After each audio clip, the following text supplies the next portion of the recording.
مجزرة تحكيمية تحرم الأردن من لقب كأس آسيا. تعرض منتخب الأردن إلى مجزرة تحكيمية خلال المباراة النهائية لكأس آسيا بقطر بملعب لوسيل، واحتسب الحكم الصيني 3 ضربات الجزاء ضد النشامة لجدل حول قرارات التحكيم في نهائي كأس آسيا. أثرت قرارات الحكم للصيني مان في المباراة النهائية لكأس آسيا بين قطر والأردن جدل وسعاً على مواقع للتواصل الاجتماعي، حيث اعتبر الكثيرون أن هذه القرارات قد ظلمت المنتخب الأردني.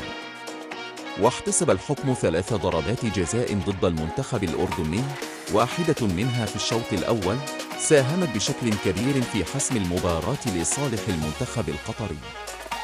الجدل حول ركلات الجزاء.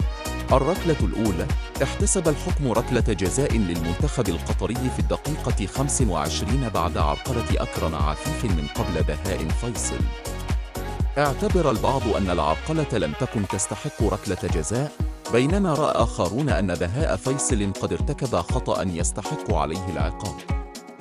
الركلة الثانية احتسب الحكم ركلة جزاء ثانية للمنتخب القطري مباشرة بعد تسجيل منتخب الأردن هدف التعادل بعد سقوط أكرم عفيف داخل منطقة الجزاء.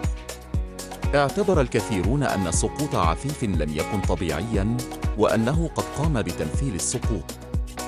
الركلة الثالثة احتسب الحكم ركلة جزاء ثالثة للمنتخب القطري في الدقيقة 82 بعد عرقلة سالم الهجري من قبل طارق خطاب. اعتبر البعض أن العرقلة كانت واضحة، بينما رأى آخرون أن سالم الهجري قد قام بتمثيل السقوط. عبر المنتخب الأردني عن استيائه من قرارات التحكيم، حيث اعتبر أنه قد تعرض لمجزرة تحكيمية.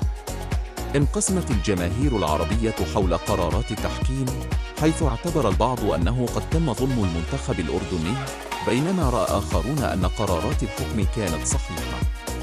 تناولت وسائل الإعلام العربية قرارات التحكيم بشكل واسع، حيث اعتبر البعض أنه قد تم ظلم المنتخب الأردني، بينما رأى آخرون أن قرارات الحكم كانت صحيحة.